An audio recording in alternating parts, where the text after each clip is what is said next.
want to be enlightened. Where would you see yourself in 10 years? What do I see? What do I see? What do I see? I would love. What do I see? What do I see? What do I see? If my flexibility got better, I'm sure yours. The towns and hips. Yeah, look, we're notorious. Right, ready when you are, boys. No? Hey everyone, welcome to episode 2. Today we got Kieran. Ben, do you want to say hi to? Hey up, mate. Not to Kieran, to everyone. To everyone else, bro. Oh, mate. Not just me. I said hello to you 5 minutes ago, man. Oh, Say you hello don't to need everyone to. else. Well, hello guys, we're here today Oh, with our right, man. second episode after releasing the first one a few hours ago. So back onto it and hopefully give you guys more of an insight of what we're doing here. Kieran, thanks for being on our podcast. Pleasure. One thing I wanted to ask you is you've been involved in the sport of Muay Thai for over 20 years. I've been involved in football for 18 years. It's a long time, massive commitment. What got you into the sport in the first place? My mum brought me along. So when there was a friend of hers son got attacked out one night, like got attacked with a knife. He got attacked with a knife in the street. And this guy defended himself, and it wasn't through kickboxing or Muay Thai. It was some other martial art. I don't remember what it was, and I guess that must have spurred in my mum's mind. I will go and took me to this place where they were doing it, and they said, "Oh, look, if he was to do it, he would be too young. Like he'd be by far the youngest person in the class. But why not kickboxing? Because back then in the around whenever that would have been, like 2001." 2099, something like that, kickboxing was a lot more prevalent than Muay Thai because they kind of, it's a bit like rugby union and rugby league. Yeah. They, to the uninitiated, maybe look the same but are a bit different. Yeah. And so I started in quote-unquote kickboxing purely by way of I would have been too young to do this other martial art, and that's basically that's how I started. Awesome. So you've been in the industry for that long. Tell us a bit about the fighting side of everything. Well, fighting is obviously the main part for Thai boxing as a sport, even though a lot of people now, it's a much more popular sport in that a lot of people do Thai boxing just for fitness, like they go to the gym, but it obviously all derives from fighting. However, not just everyone can fight like you can just go play football on the weekend, right? Yeah. Like you can be absolutely terrible and have 2 left feet, but you can still go play football. Yes. You can't really do that with fighting. Yeah. Yeah. And so the fighting part of it is obviously what my passion is, but then so is broadening like the sport for Western audiences and making it a little bit more commonplace. Things like the platforms like the UFC have obviously made combat sports a bit more popular, and have opened up the concept of doing things other than boxing. Boxing has been accepted in the Western world for a long time, but especially when you think about at school, like, don't be a pussy, what are you kicking for, or something like that. And now it's a lot more accepted, and Thai boxing has definitely got a boost from that. And then, it just comes with time. So the fight sport of it, the side of it is my sort of driver. It's the passion that I have. So how old were you when you got into the sport? I had my first fight when I was 16, but I was in year 6 when I started. So I would have been like, whatever, I was a year young for my age group. I was just on the edge of my age group, so I was a year younger than ever. I don't know what year. 11, 12, I think. Right? Yeah, I think I was 10 or something maybe. Yeah, wow. So I was like just on the cusp of the year before, because I'm born in February. So I was born in 1990 and everyone was born in 89 in my year. Yeah. And so I was in what would have been year 5 or 6 then, but I didn't have my first fight until I was like 16 or 17 because it's a lot different to what it's like now. It's so much easier to get fights, especially like as a matchmaker and a manager and as a trainer, the amount of fight shows and the amount of fights, it's a lot easier. Whereas back then, finding the right kid, the right age, the right weight, much harder. Yeah, that's a good point. So you've now transitioned more into that management and into that sphere. So how did you get there? Take us through some of your achievements First off, starting as a fighter and then transitioning through to more of a manager. And As a fighter, not that much. the truth is, I wish it would have been more, honestly, because that's, and Ben alluded to it on the introduction on me that you gave in the first one, but it was all that I knew and all that I wanted to do, and I was obsessed with it. Like, my mates used to get so annoyed with me, and like I would just be watching fights all the time, and just everything would be to do with Muay Thai, and that I had a one-track mind. Like, I didn't care what else I did. Like, everything, when it came to the point that I didn't do a UAI, it's called an ATAR now, to get into university, because I thought I wouldn't be able to train as much. I wanted to get a job. I went in year 11, I started a school-based apprenticeship as a cook, because I was like, well, I may as well do something and get a skill from it. But I didn't want to. The only thing I was ever going to go to university for was to do languages, because I liked learning languages. But to me, it was going to be too time intensive, and I couldn't train. And so I just had a one-track mind about that. But then got to about, I think it was maybe 21, and then was told, well, no, you can't fight anymore because of X, Y, and Z of these injuries. So it was like, oh well. Shit, okay. So as a fighter, not as much as I got to fight on, like, I had some fights that were televised on Fox Sports, and I got to fight in Thailand and do some things like that, but by no means did I... No, absolutely not. No way. And that's hard to deal with, like, I know, especially with me. Like, when you're really driven about something, like, I'm only just starting music, for example, but when you're super driven in something, and like, you have it in the back of the mind, you might not actually ever even get there, you know? But you actually have gone through that and come out the other side. So tell us a bit about what that's like. I mean, it was like, for me, when you want to be, like, I think it's okay to have a one-track mind to be successful in something, because you are fully committed. It's important on the flip side to understand that it might not always go that way.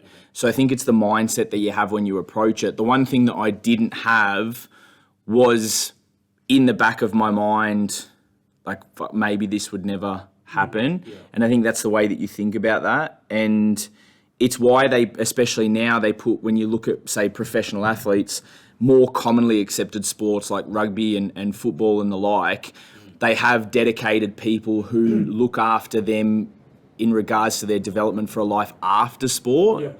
Because how many athletes, especially guys like in America that make a shitload of money, just fall to pieces afterwards because they don't consider anything else. So for me, it was like the most depressing, devastating news I'd ever heard in my life. I didn't know what I was going to do.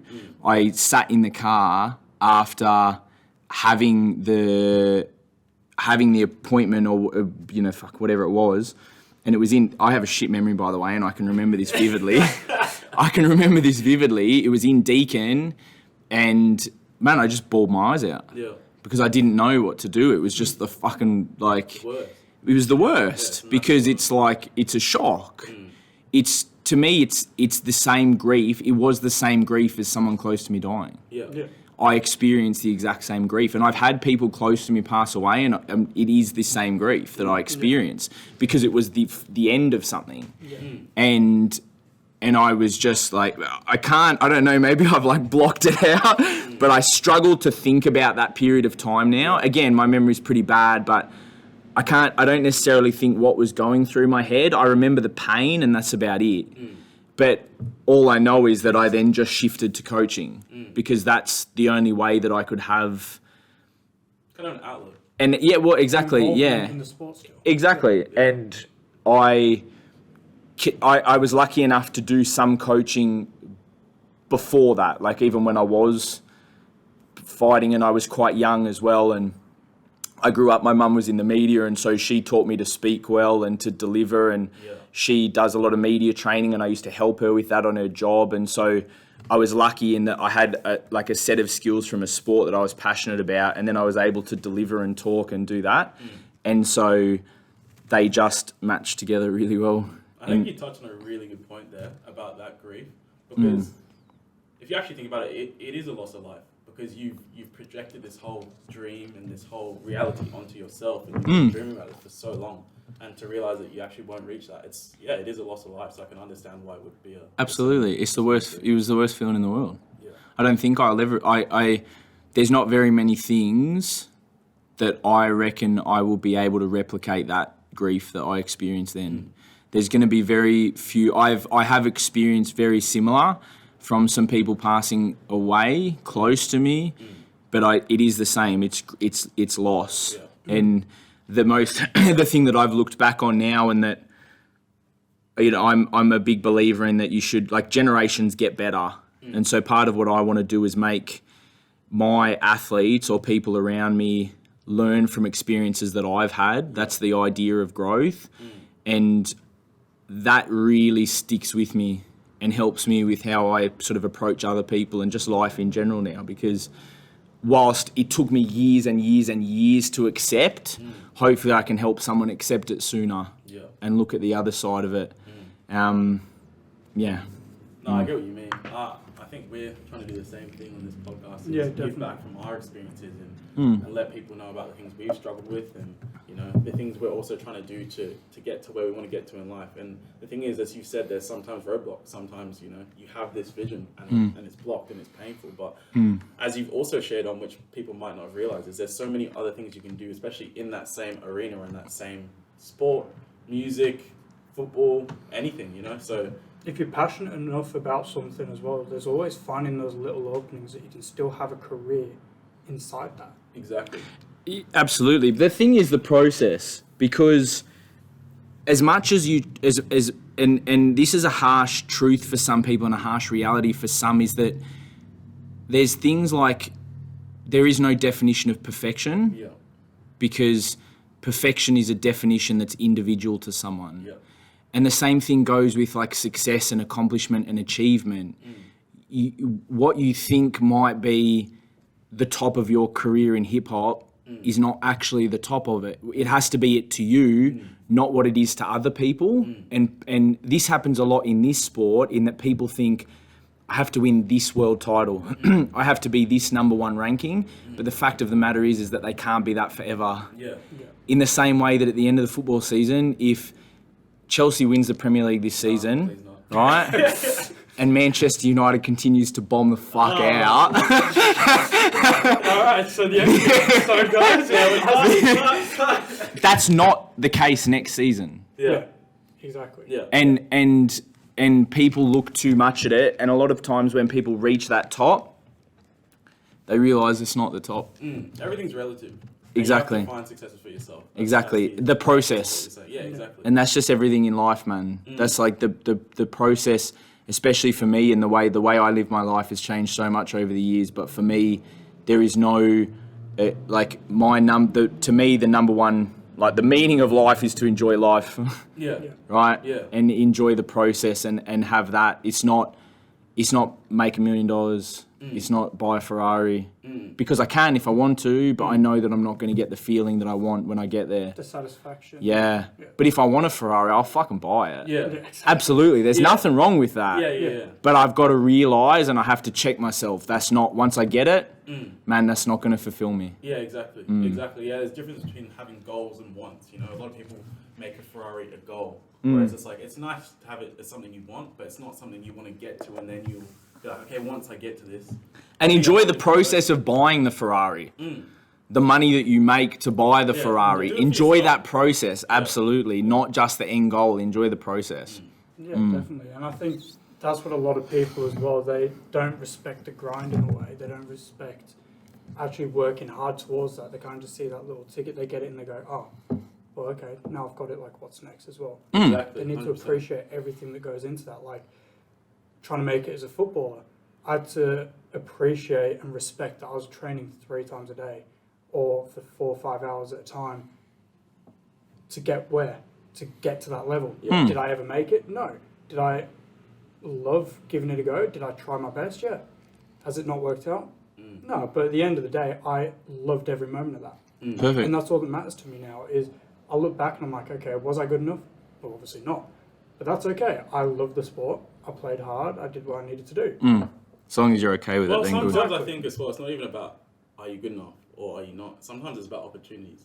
a lot of different people get different opportunities. Do you know what I mean? So someone, for example, might grow up in England and might have stayed there consistently their whole life. So they've stayed in the same area, same arena, and they've really got to know the people around them. So they're able to then progress, right? But some people have moved a lot, and so there's always lots of different factors. You know, success isn't really linear. It's not really you achieved or you didn't achieve. There's so many different things that come into an individual person's story, and so that's why there's great power in stories, because you're realizing so many different things and so many different aspects of other people's lives and how it shaped them to who they are today. For example, everything that Kieran's done in his life has led him to come now on this podcast. Exactly. He's hit every goal now. Yeah. I'm top. I'm done. See ya. Retirement. I'm done. But yeah, no, it's true. Like, and again, success is not, you know, you can find a dictionary definition of success, but it's better to find your own definition of success. Yeah, 100%. The idea that you touched on of having that one goal, that's why I really want to go back to that. That's something that I had a lot. And I was at a club, I was in Wollongong, living in Wollongong last year. And with my coaches there, they were the ones who actually really helped me realize, okay, look, you just need to calm down. Because I really had that one goal mindset as well. I was pushing so hard. And you can actually create mental health issues and stuff like that for yourself. We obviously live inside our heads. And so everything that we see and everything that happens in our worlds comes from our minds and our thoughts. And so if you're pushing so hard towards something and you're not really willing to back down from certain things or whatever because you're so focused. For example, I've been through a lot of injuries as well. I got concussed and I wanted to play in the game on that weekend because I just really wanted to play. I'm like, no, I have to play, I have to keep going, I want to get better, I want to get better. And having a chat with those coaches, they help me really realize that, you know, sometimes you just got to calm down. And that's what you've been talking about as well, enjoying the process. So understand that this is an injury. You need to get right before you go back. If you push yourself too much, you know, you're gonna make yourself worse. We see on the TV a lot of time, for example, in the NBA, Kevin Durant got injured and stuff like that, and people go back into games. And so you, as like an athlete yourself, might look at it and be like, oh my gosh, like this person, they got injured and they went back. You know, I want to do the same thing because I also am hungry. But you also got to try and stop measuring yourself against other people and realize that, you know, what that person is doing is their decision and that doesn't make it right or wrong. It's what's right for them. Absolutely. You know? And I had to realize, okay, I just got to calm down. I really do love football and I was giving everything to football at that point, but if I push myself over the edge, where does that take me? You know what I mean? So sometimes it's where you've got to learn that control and that discipline and that helps you look at things in a more bigger picture rather than being small-minded and so focused in. Absolutely, because but that's also not a realization that you were expected to make on your own. You made that realization with the help of other people. That's the point of community. Yeah. Because you in a community is much stronger and more powerful than you on your own. Yeah. And that's why community is important, because you would not have made that realization on your own. Yeah. Again, it also was not the wrong thing to do. Like, at the end of the day, it's not, because I think if at the end of the day, if you choose to do something, you choose to do it. So at that time, it was the right thing to do. That's why I tell people, don't have regrets about anything, because at that point in time, it was the right decision to do. Otherwise, you wouldn't have done it. But then you have your community around you that helps you realize those things, which is part of which they do from their learned experiences, like I try to do with the people around me. And you just hope that you can surround yourself with enough people that are like-minded. Yeah, but want to help. Yeah. I think if everyone wanted to help a little bit more, society would be in a better place, because 100%. We can be a bit sort of insular sometimes, and it's the people that want to help and sort of pass that on, which helps the growth of everything. So growing a community. Absolutely, and it's like I think it's the thing that's good that you did there is you were passionate about something and you fucking went for it. Like, that showed that you wanted it. And when you look back on it, that should be a positive, because you were like, man, I was so fucking keen. Yeah. I was like ready to. Can we swear on this podcast? I'm too into it. But like, you were like, and that showed your passion, and that was your process at the time. And then those coaches help you realize, and then you were able to learn from that point onwards. And it becomes a memory where you're like, okay, I can pull back on this later.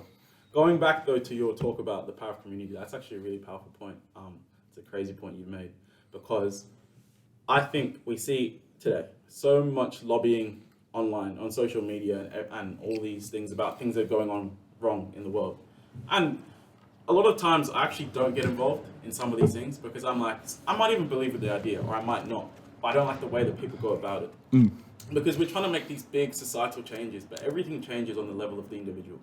So you have to change you and the people around you first, and then that has a big impact, because things go viral all the time, right? Why does that happen? Because one person likes it, they share it with someone else, and then they share it with someone else. It's the same with concepts and ideas.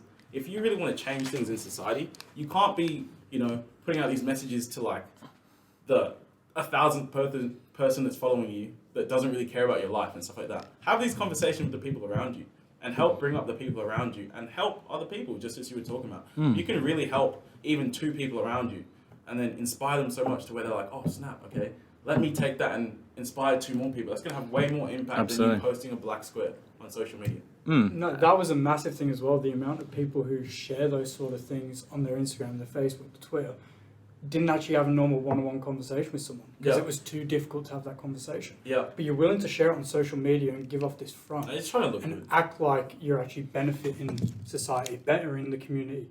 But in reality, you don't actually care about what's going on. You're just doing it because somebody else is doing it. But if we actually dig deep into those subjects, you actually see who's passionate about it, and you can actually grow the community so much more that way. Yeah, and I think the thing that you have to not make the mistake of is assuming that someone who then posted, say, that black square actually doesn't care. Because there probably were people that posted it who do care. Yeah, 100%. And so you can start to paint everyone with the same brush. We all know the people who do something because it's for perception and how they think they should be perceived and viewed. But the minute that you let your emotion of how they carry themselves dictate how you feel about that person, it's only negative energy to you.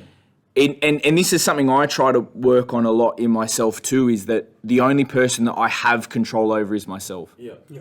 And especially when it comes to wanting to change minds and opinions, if I want to present someone with information, I'll present it, but it's up to them if they want to take it on or not.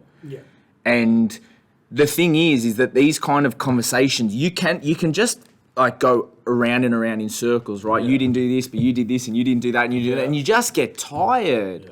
It's exhausting, man. Like you just, it gets exhausting. I have a really bad tendency to be argumentative sometimes. Like I've worked on it over the years, but I'm also quite honest too. If I think you say something and I'm like, that's so wrong. Like it's something that I've tried to work on a little bit over the years, and I've learned to instead just be like, look, this is what I think instead, and I have no emotion attached to it. I have conversations with people, and it can be on any range of topics, and I don't attach emotion to it because other people get emotional, and if you don't, it's not a bother to you. You know, I think at the end of the day, and this is like a core principle of, because I'm a Buddhist, and a core principle of Buddhism is just helping and giving. And if in your heart of hearts, any action that you do in a situation like that is from a place of giving, not to try and prove them wrong, not to try and do something else, but just to help, you'll feel good about yourself. So what led you to becoming Buddhist, to kind of finding that spirituality? Is that from birth? Is that something along the lines of Muay Thai? Visiting Thailand and stuff like that? It's a bit of a combination of it. So a lot of people get into Buddhism through Thai boxing, but I did it in the reverse. So Thai boxing is obviously it's like the national sport of Thailand, and Thailand is a country rich in spirituality, not just Buddhism, because they have a lot of other religions that intersect with Buddhism in Thailand, like you see in certain countries, aspects of like Brahmanism and Hinduism and what have you. And a lot of people get into Buddhism through Muay Thai, but growing up, I had a godfather who used to live in Thailand, and he had a house here in Canberra. And whenever I'd go to his house, I'd see I'd see like a statue of Buddha. So he wasn't a Buddhist, but he collected stuff. He'd always bring stuff back. He had cool old timber furniture, and that sort of got me fascinated in it. And just Asian cultures in general, not just Thailand in particular. And then it kind of went up together. I grew up I guess if you trace my family back by generations, we're Irish Catholic. My mum is Catholic, but she's a very open Catholic. She calls herself a Buddhist Catholic, right? Like she's very much like, I don't care if you're gay and you want to get married. I don't care. Like she's very open as a Catholic. She's not like a hardcore Christian or a hardcore Catholic, which sometimes the Irish Catholics were. But growing up, Catholicism to me didn't make sense. I couldn't grasp the concept of heaven.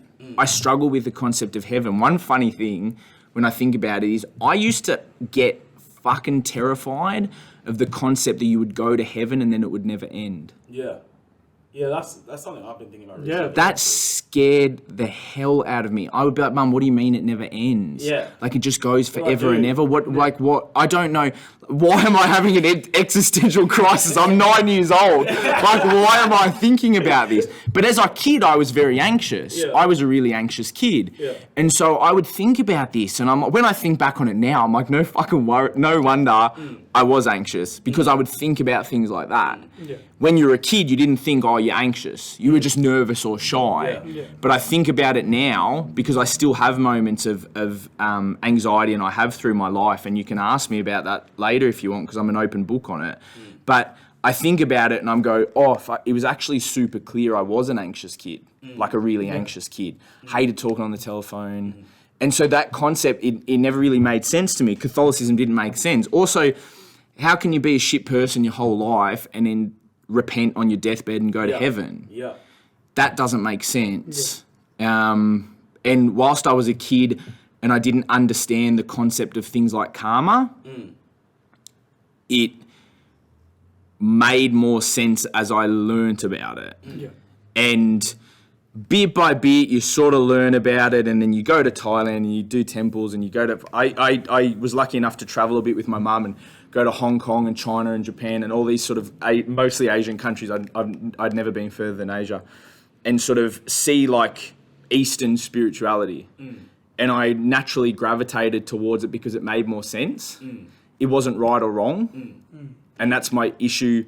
That's always been my issue with Christianity and Catholicism, and it's right or wrong, and I don't think that makes sense to me. And I never understood how one guy can be the person who decides heaven or hell or what have you, or why you should it just never made sense. And I naturally gravitated towards it, and then in my 20s I gravitated way heavily towards it. Early 20s, around the time of when I had the stuff with my injury, and then just bit by bit and bit, and you just learn a bit more and learn a bit more, and that's Eventually you're in the deep end. Absolutely. Even in Buddhism. Man, it's honestly the concept of, you know, like the cosmic law of karma and a few things like that. Buddhism is not, man, it's not a spiritual doctrine like Catholicism, in my opinion. It's just how to be a good person. Because at the heart of it, every religion does want you to be good. It's just some go a little bit harder on it, right? Some religions want you, but all of them at the base is just be a better person. And for me, the teachings of Buddhism, there's a lot of sects of it, and I identify as like within Theravada Buddhism, which is like from the Pali Canon, which they see as like the oldest school of Buddhism, Way of the Elders. That's the doctrine which I subscribe to, and some of the teachings. But Buddhism as sort of a core principle across the board, it's Buddhism, right? And realistically, if you strip back a lot of religions, don't be a shit person. That's pretty much it. Be good. That's literally what everyone wants to be in society as well. They all say that they want to be a good person, they want to better themselves as well as others around them as well. So finding Buddhism as well, did that really help your mental health? Through Absolutely. Injuries, Yeah, absolutely. Through the community coaching? 100%, because it's like a constant reminder to be better. And the way that the teachings of it is like, it's a constant reminder to be better. And when I pray in the morning and I have an altar over there and I give offerings to it, and I have a chain that has it like a little Buddha image on it, it's like a constant reminder. It's a constant reminder in the back of my head.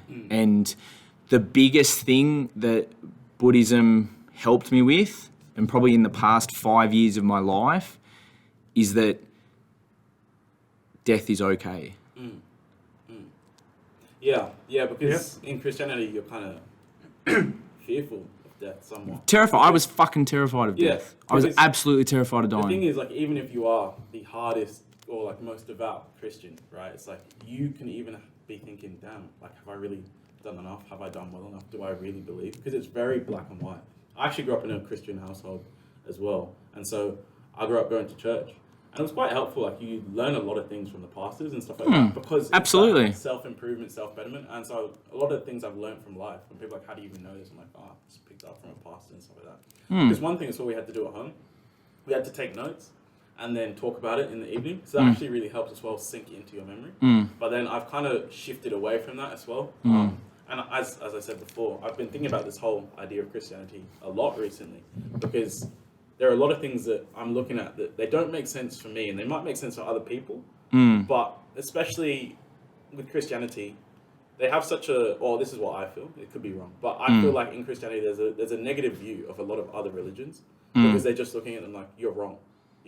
Whereas I'm like, wait a minute, I actually want to better understand what it is that I'm saying I believe, what it is that I'm getting into. You know, I'm 22 and becoming a man. Do you know what I mean? I need to actually be thinking about what works for me and what is right for me. And that's what I want to encourage other people to do as well, is instead of following the crowd, or instead of following what you were raised with or brought up in, have a think and have a look around and try and find out answers for yourself. You have to become your own solution, rather than being dependent on what your parents taught you, or what your friends taught you, or what social media taught you. You kind of have to figure out what mix of everything in my life works for me. How am I going to carry myself for that as a person? And you found that in Buddhism, which is really great. And you've actually given me a lot of information now as well that actually makes me want to go, okay, well, let me look into this a bit more, because it really sounds quite interesting. I think the acceptance of death was the thing that was the best for me, because I was terrified of it. I had a full mental breakdown one time, but it's literally scared of death.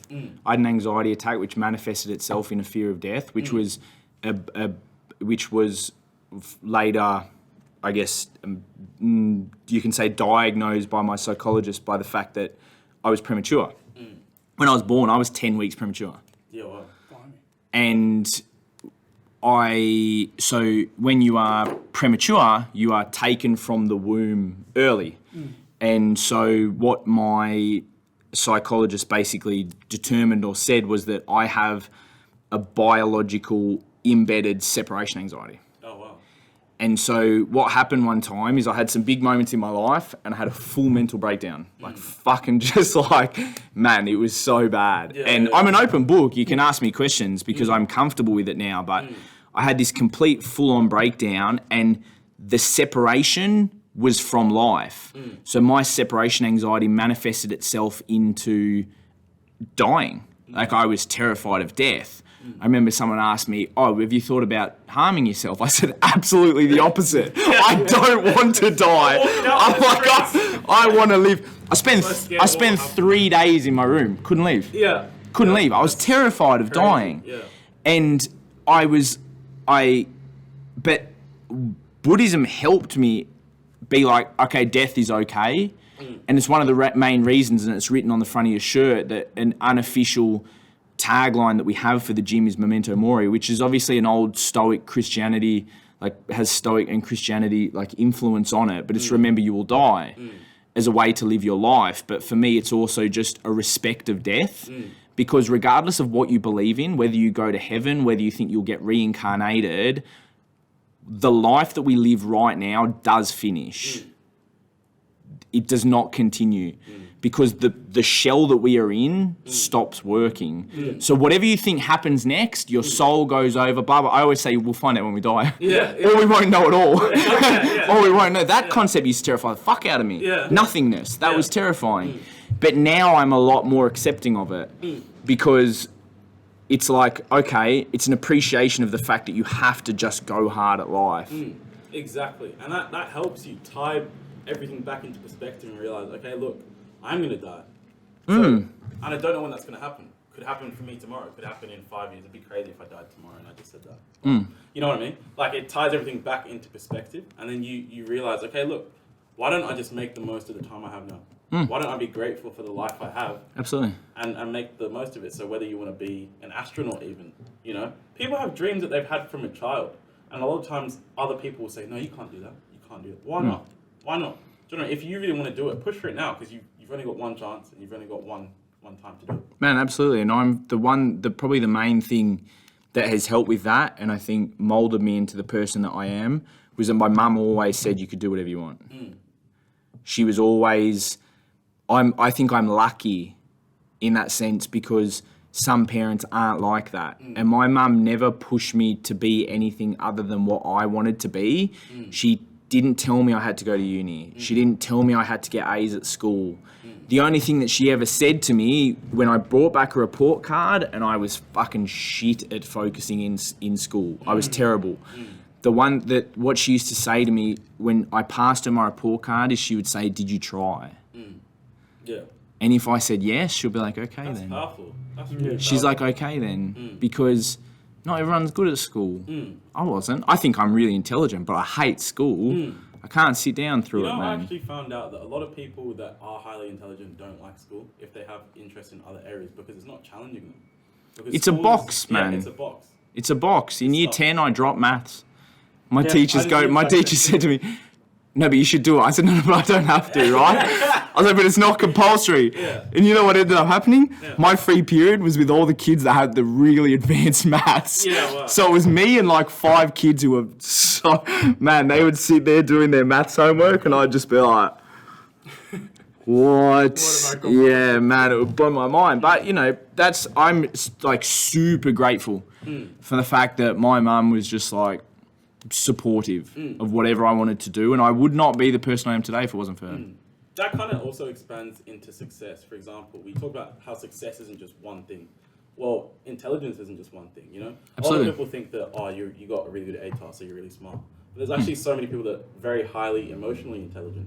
They're very intelligent when it comes to their sport or their craft, or, you know? So, for example, if you want to look at an athlete like Steph Curry, for example, right?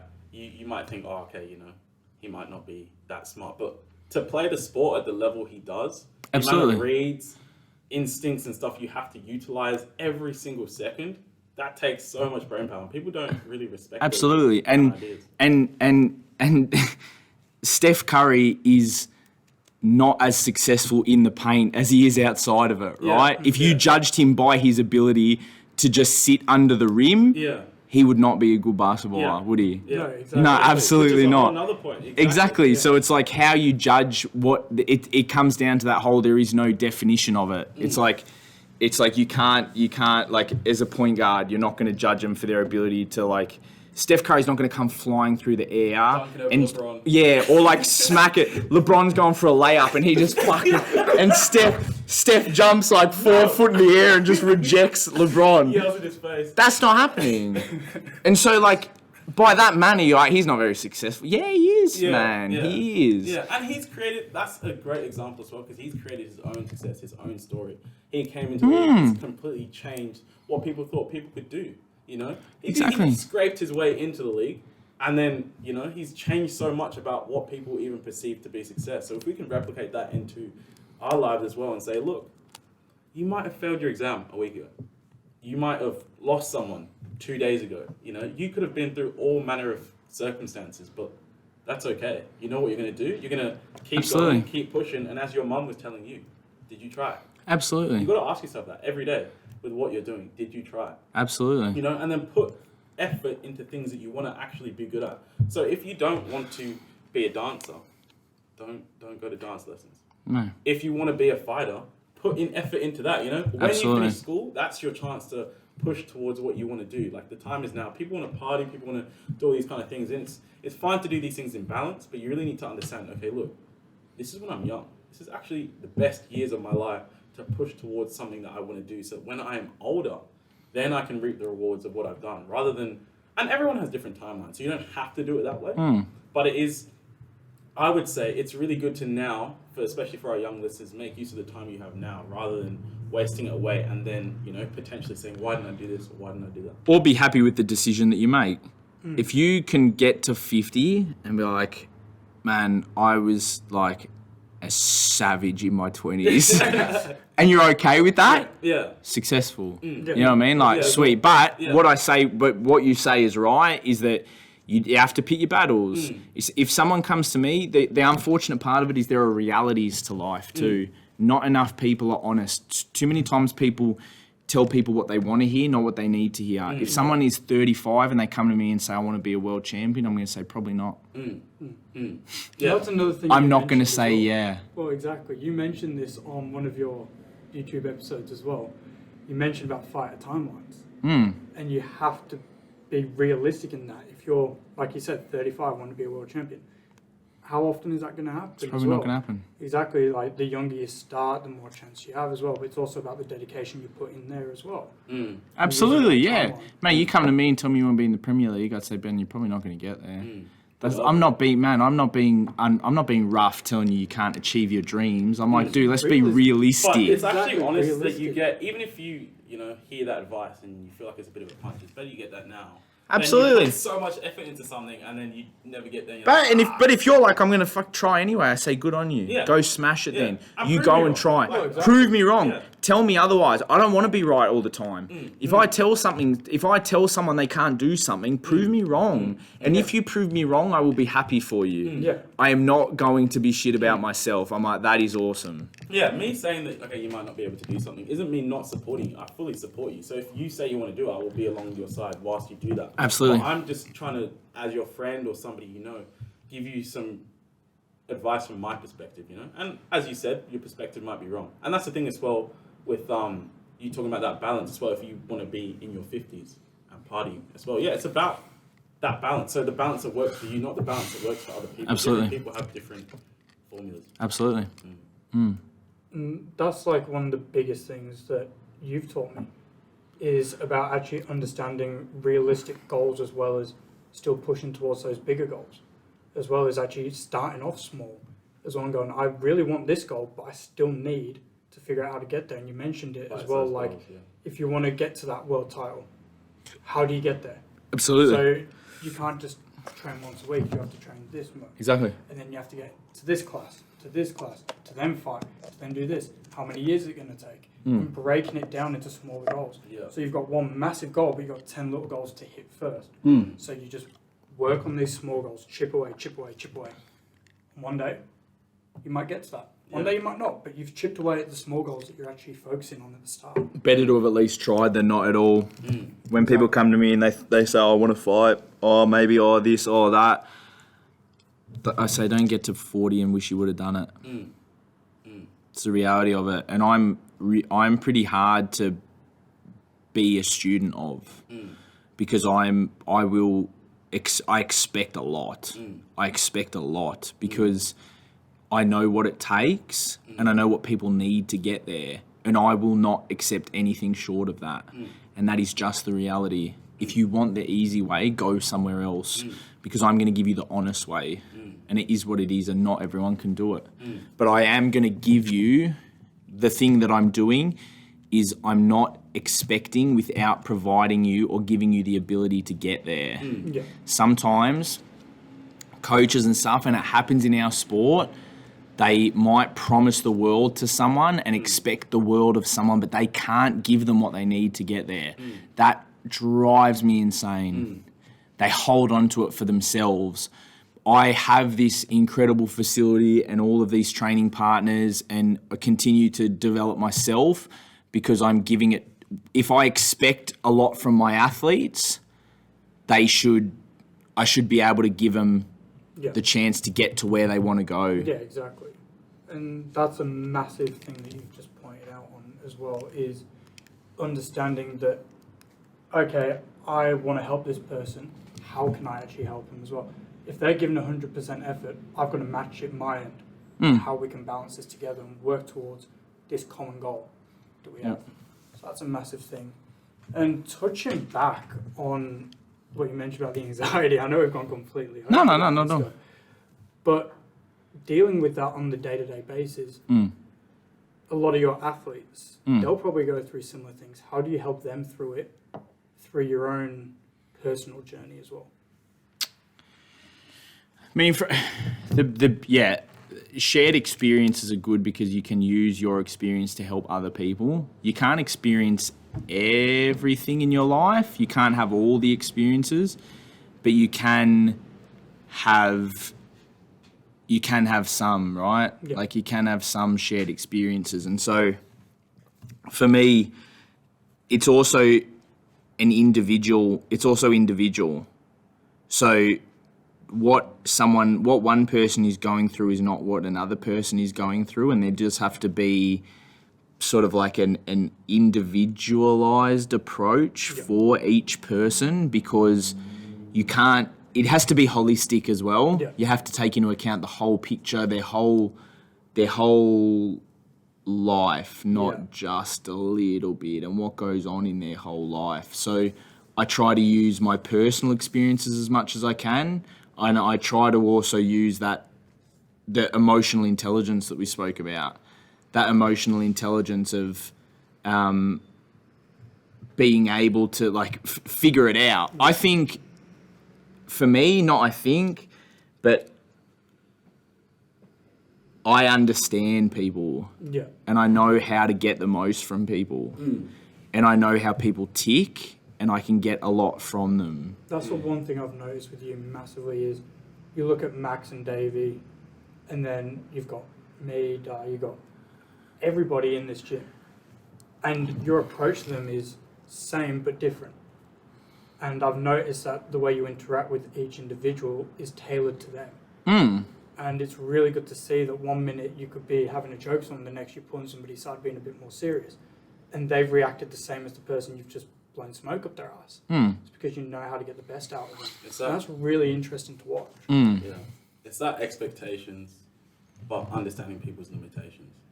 So realizing that, okay, I want this person to be Michael Jordan, but they might not be able to do that. They might not be able to get that. And actually, if you watch Michael Jordan's documentary, The Last Dance, if you actually really analyze what's going on there, you see that he actually towed that line as well, where it's difficult to be around him, you know? Oh, absolutely. He pushes people to their limits. Yeah. Not because he doesn't like them or whatever, because he actually cares and he wants to win. Yeah, man. That's actually, I'm pretty similar to that as well. Like, it's not easy to be in my close circle. Oh, no, it isn't. No, because it's a struggle. I really push people to try and be the best versions of themselves and encourage them to do that. And sometimes it actually takes a toll on you because you're doing so much pushing, and it's like something has to give, right? So Absolutely. you create tension and all these kind of things because sometimes people's biggest limitation is themselves, and they don't realize that, you know? Their mind, how they view the world and how they view other people's perceptions of themselves. And I've had to deal with that all myself, you know? When I'm putting out my music, sometimes I'm like, probably no one will like this or whatever. No, I don't care. Just keep going. Just do it. If I like it, if I like this song, I'm going to put it out. And especially originally, a lot of the stuff I put out was just to get my foot in the door and meet people that could help me improve. You know? Just start with what you have. Yeah, you got to do it for yourself. But it's hard. That's hard. Like, it's hard to do stuff for yourself because you are constantly thinking you need to meet the expectations of other people. But I think so long as you try and work on it, then it's better than nothing. It's you always are going to do things to appease other people. It just is what it is. But I think if you so long as you're trying to do it for yourself, this is the thing. People sometimes think they need to be at that like 100% straight away. It's not about that because there's no top. It's just so long as you feel like you're working towards it, that's better than nothing. Yeah, having that progression and Developing. Yeah, and developing, man. I have heaps of times I'm like this all the time, and it's like, and I can be quite open about that too because I think that's important. Man, coaching is hard. Living the life of 1 or 2 dozen people is exhausting. It is so tiring. It is mentally draining, especially for fights. When I live the quote unquote fight camp of every single one of my fighters, I ride the adrenaline wave of their fights, every single fight. After a fight show which has had some big fights, I'm just like, I'm exhausted, man. I've had moments where I've like gone back to the hotel, you know, from where I've ever been, and I've just like sat in the shower for like half an hour, just like, man, just like just sat in the shower and just done nothing because I couldn't function. Yeah. And I've just been like, oh, fuck. Yeah. just tired because I'm living those experiences of everyone, and I'm so grateful for it. But the thing that I've learnt as well is that it's okay. It's all right to be tired and sad and like anxious, and I'm way better at that now. It's part of the journey. Man, I used to think it was really bad. Yeah. I used to think I couldn't be tired. I used to think I couldn't, you know.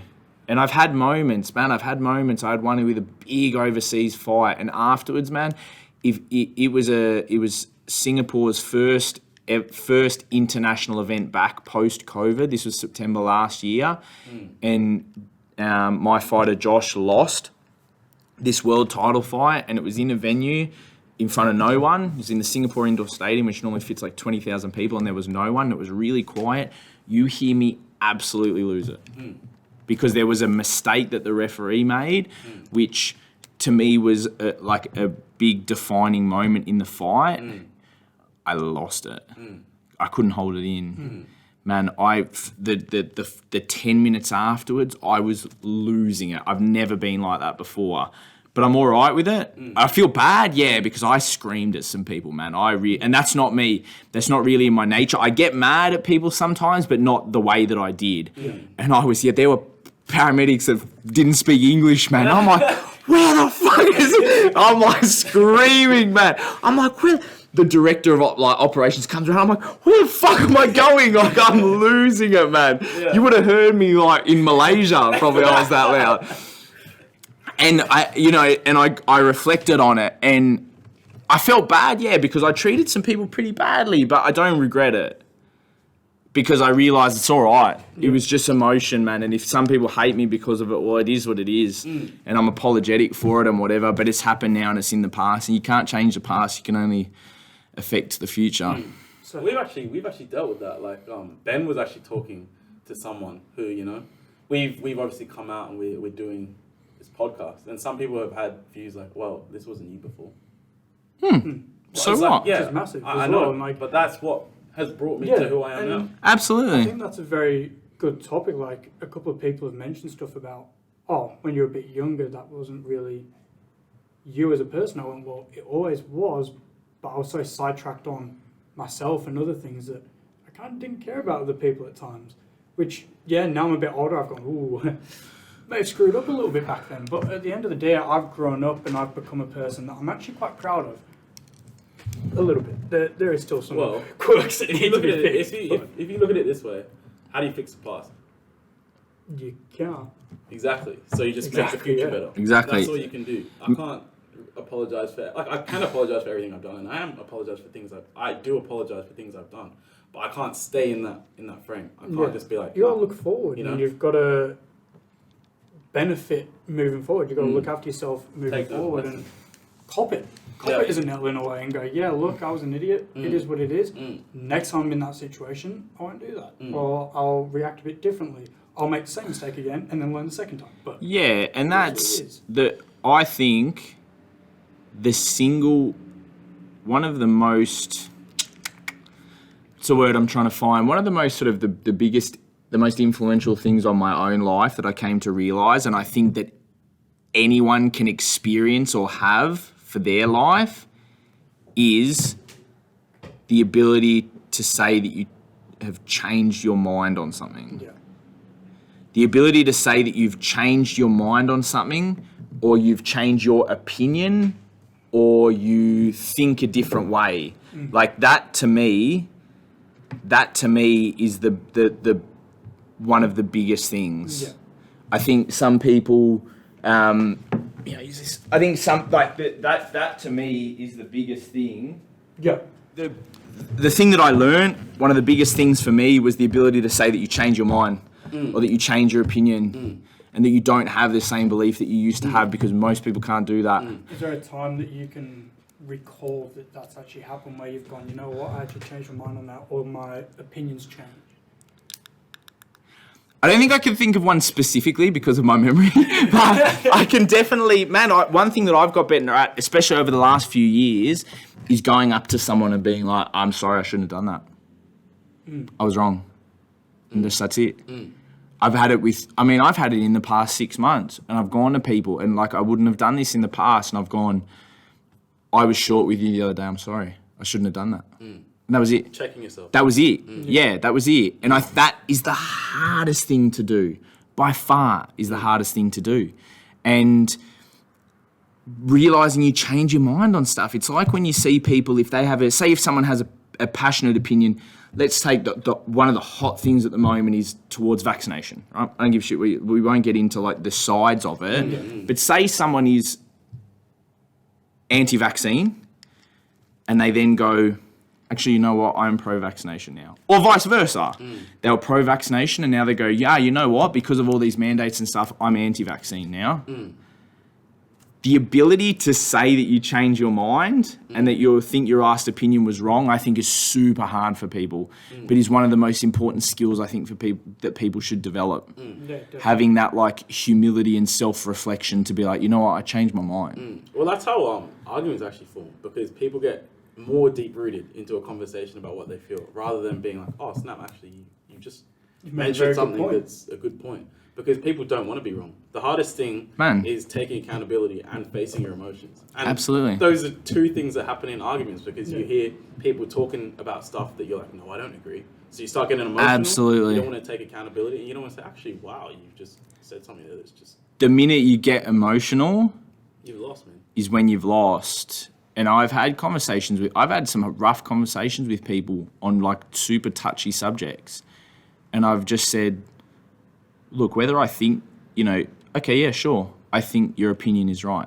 Say like, should two men or women be able to get married? Gay marriage, for instance. I say, do I support that? I do. Personally, I support same-sex marriage. However, you have to appreciate that there are communities which to them it is wrong.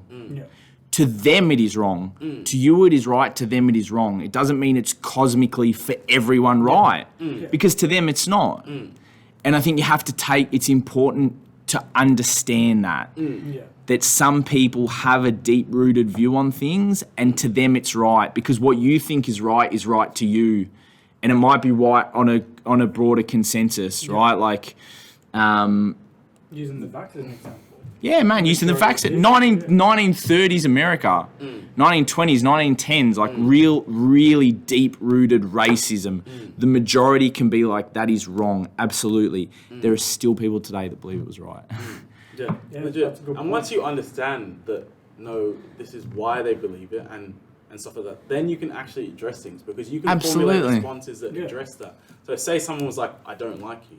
I could just have an emotional reaction like, oh my God, why don't you like me? Oh my God, Or I could be like, oh, okay, like, can you explain that? Like, if you want to talk to me about that, what's wrong? What have I done? Why do you not like me? Have I done something in the past that I didn't even know I did? Or have I, And then once you actually break that down, you then get somewhere. But if you just approach it with emotion, aggression, or even, Absolutely. different emotions, then you start having problems. And that's the same in relationships as well. Like, in the past, when I was younger, I'd be talking with my partner and there'll be an issue, right? And then I'd just approach it so emotionally. I just wouldn't really know what to say, how to deal with the feedback, etc., etc. But now I'm able to say, okay, look, this has happened. Let's talk about it. Yeah. All right. Let's. How can we get past this, and how can we come to some sort of agreement here? 100%. It's man, and that's it's hard. Like, it's all those. The other thing is just, man, don't give a fuck. Like, when people don't like you, don't worry. It's not the end of the world, man. Like, there are plenty of people who hate me. I'm telling you right now. Well, not everyone's gonna like you. No, and that's the thing. Fuck, just live with it. It is what it is. Don't waste your energy. Don't waste your energy. I know it's easier said than done. Believe you me, I know it's easier said than done. But fuck, you just work on, like, it doesn't matter. Who cares? Like, I tell people water off a duck's back. I say it to the boys all the time. Water off a duck's back happens in fight sports a lot because people get arrogant and whatever. I say to Max, water off a duck's back. You just got to learn to be like, whatever. There are people who hate me that I've just learned to go, I don't care. It doesn't bother me that much. When you know who you are, what you're about and who you're for, then you stop caring about all these things. Because absolutely. Like, for example, like, I had this producer that I was working with, right? And then I found out some things about him, and we found out, okay, he's not actually who he says he is, and he's done some things that, he probably shouldn't have done, right? And so when I found that out, I was having discussions with him. I was like, look, you know, I'm not really sure that I really want to work with you still, because I'm just not a fan of some of the things you've done, right? You've got into some trouble that I don't want to be a part of any of that. And then all of a sudden he turns around at me and says, well, actually you should hear what my friends are saying about your music. They don't like your music and stuff like that. I don't care. It's probably not for them. Yeah. My music, like, don't get me wrong, I put out different songs, but the target of my music, the focus of my music is to create authentic conversations and get people to deal with the realities of the world they live in and to inspire them, right? So if people don't want music that inspires them, that's fine. Go listen to metal, go listen to rock, go listen to hip hop, or, you know, go listen to whatever you want. You don't have to like me. You're obviously not my audience. So once you know your purpose, once you know who you're for and what you're about, you're able to then... Someone who's really close to me in my life, they describe it as your core values. For me, that those words don't work. I don't work like that. Core values sounds like business. it doesn't. It's like it's to me. I'm like, oh, that sounds so lame. I tell her sometimes, I'm like, that I can't say core values, but I fully understand and appreciate what they're saying, and they're super close to me. And it's like, I'm like, you're absolutely right. You can, whatever your own description of it is, their term is core values. That doesn't sit with me. But knowing who you are and who your core values is, because one thing that, and this is a rough topic for some, and it could be confronting to both of you if I asked it to you, and this is something that my psychologist worked with me on, and it's something that my this same person and I have had this conversation quite a few times. But it's who are you? And what it is it's like, if I take away, you have to be able to tell me if you didn't have music anymore, who are you? And if you struggle to answer that question, you need to figure it out. If I take sport away from you, who are you? Because for me, when people used to say, okay, Kieran, take away Muay Thai, who are you? It's not. I was like... Because you were one driven. I don't know. Yeah. I don't know. But you ask me that question now and it's different. I know who I am. I know what those core values are. Like, I know I'm a good person. I'm community oriented. I have a passion for building things. Like, I can answer those things. But too much we identify with what we do, not who we are. Whereas and that's who you are, that who you are is the most important. Makes it exactly. Yeah. But most people get it the wrong way around. Yeah. If I say to you, who are you? If we take away the music and you go, damn, I'm no one.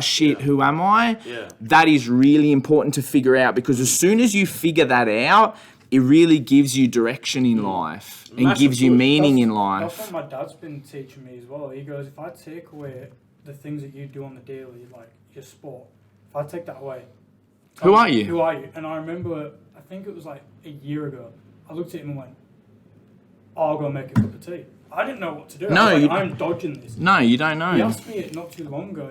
We were just having a nice little chat, and he kind of goes, you're looking like you found yourself. And I went, all I want to do is help people now. I don't know how that's going to be. And I've taken a bit of a backward step from football as well. I've been working more. I've been building, helping in the community and stuff. And I've kind of gone, all right, yeah, I think I found myself now. I know the little things that I want to do. Absolutely. If I take away one or two things, I still have one or two things as well. Mm. Like, now I've found And it will, my core values, which is my family, my friends.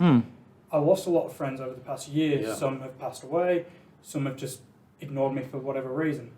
Probably pissed them off. Doesn't really matter. But at the end of the day, stop saying that. it He doesn't always really says matter. paramount. I don't know why. Oh my days. And that's what I reckon. Facebook. This Stuck is in my why head you've now. lost friends. At least we now know the reason. Alright, so I'll go see my counsellor on that. No, I forgot where I was at. But losing all those friends, and it was really tough for me at the time. I was like, what have I done wrong? Or friends passing away. I was like, I feel really empty. And then I kind of thought, well, it is what it is. I can't change that. I've just got to keep going forward, which is what you mentioned about pushing and finding those things that bring you happiness as well. And that's what I've kind of done. And so to get away from that mind shift has just completely helped. Like, everything I do now, I do with 110% effort, with passion and enjoyment, because I'm like, I don't know if I'll be able to do this tomorrow. I don't know if I can help this person tomorrow. I do not know what's going to happen. They might go, I might go. Absolutely. whatever. But every single thing I do now, I've got to give it all. Absolutely. Yeah, it's core values. It's your stabilizer, Yeah, right? So that's exactly. what's gonna.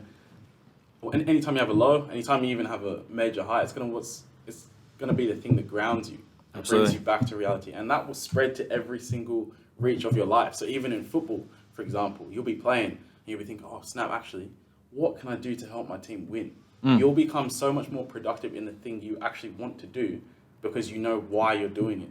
It's a massive, massive thing that, yeah, if we can kind of encourage people to get to, that would change so many people's lives. Absolutely. Yeah, definitely. Absolutely.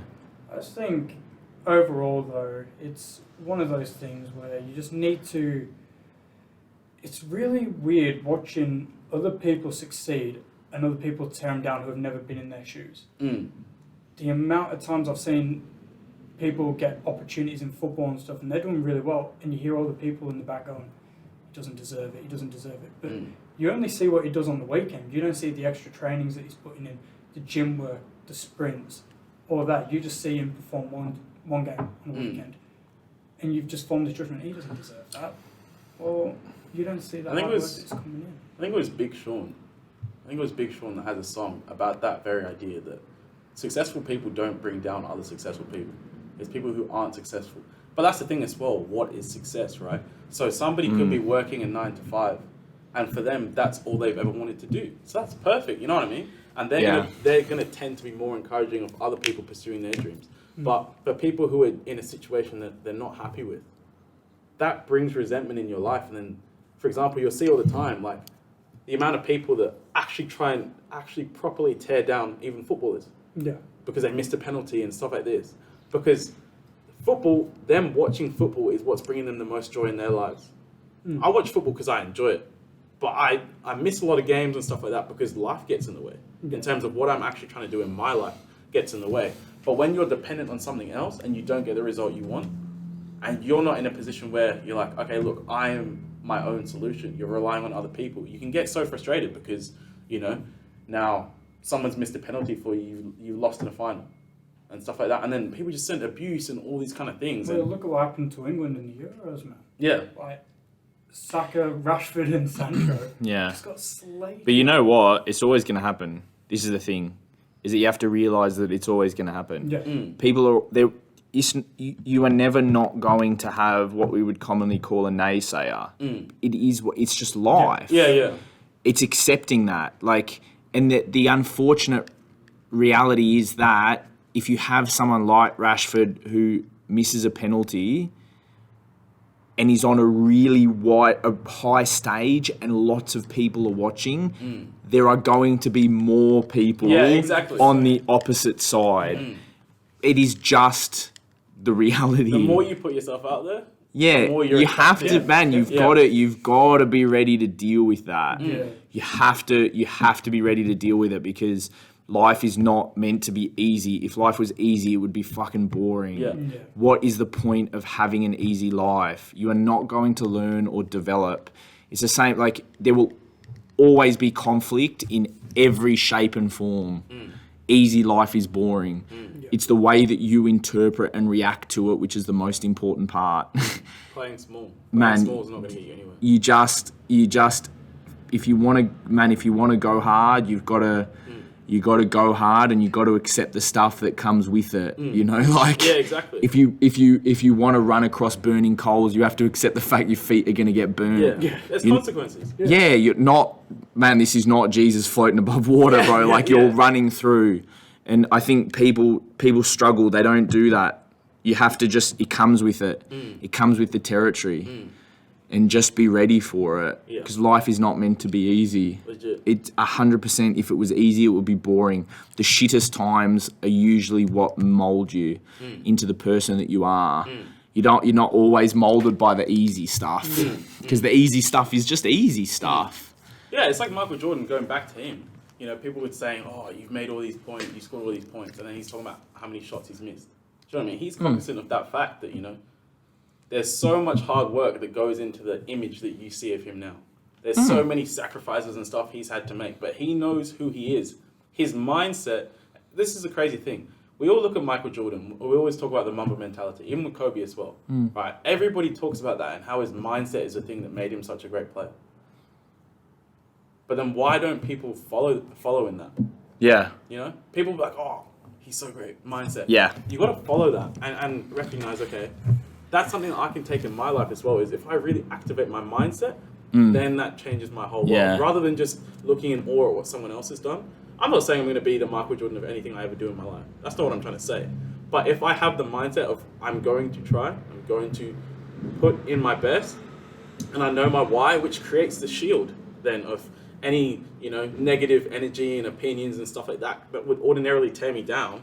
If I know, you know what, I'm not doing this for the 10,000 people that might hate this. I'm doing this for the one person that might actually realize, okay, snap, I can do something now. You do it for yourself. Yeah. And man, you know, and it's the same, like everybody holds Michael Jordan in this positive light, but when Muggsy Bogues was stood in front of Michael Jordan and he said, shoot it, you fucking midget, that ruined his career. Yeah. That ruined Muggsy's career. He couldn't play again properly after that. That's man, a lot of people would view that as a shit thing. No one remembers it, right? But Michael Jordan was doing it for him because he was a competitor. Yeah. And he brought it and he looked him in the eyes and said, shoot it, you fucking midget. And that's hard, but Michael Jordan was being Michael Jordan, you know? Yeah, so he even told Kobe that you might have, because Kobe was wearing Michael Jordan shoes, I think, and Michael Jordan said, Kobe, you can wear my shoes, but you'll never fill my legacy or something like that, right? Something like that, right? You got to realize as well, Michael Jordan, he knows Kobe so much like him, so he's actually saying that to challenge him. So many people look at that and say, oh my God, that's so rude, or whatever. But sometimes people are doing things for reasons you actually don't comprehend, like. Yeah. For example, your coach might bench you, not because he thinks you're bad, but because he thinks there's so much more from you. So instead of looking at everything and taking it negatively, think, okay, how can I overcome this challenge? How can I get past that? How can I make this negative and turn it back into a positive? All right, my coach benched me for whatever reason. What am I going to do now? What steps am I going to take? Break it down. Small goals we were talking about before. Exactly. You can talk to your coach and say, hey, what happened? You know, stop Exactly. just isolating yourself, reach into your community, reach into the people around you, and then figure out what you can do. What are your next steps? Did you not think that I trained hard enough? Did you not think that I was putting in enough effort, etc., etc.? Find out answers. If your coach doesn't give you answers, just be determined to go harder. And maybe you were shit. Yeah, maybe. The reality of it is maybe you were, and maybe you were shit, and it's the exact same approach. Yeah. I tell my guys sometimes, be better. Yeah. That's it. I say that wasn't good enough. Be better. Not because you hate them, it's because you know. No, because it is what it is. Yeah, exactly. I stand around and go, what are you doing? Yeah. That's not good enough. Be better. What are you doing? I expect more from you. Today people want to be coddled. They just want to be told. Yeah, You're no. amazing. No. I say, what are you doing? Man, there's some like the famous Kieran Walsh outburst sometimes in the gym, right? Yeah. Like it happens later at night when most people are gone and it's just the fighters. Yeah. And sometimes I lose my cool. I don't regret it. I think about it. I'm a lot better at reflecting on it. I go, man, I shouldn't have yelled at him. I definitely shouldn't have said that. Yeah. But man, it was what it was, you know. And sometimes people are just not up to scratch. But it comes back to you tell people what they need to hear, not what they want to hear. And as an individual, you just keep looking for ways to be better and do better or just have fulfillment.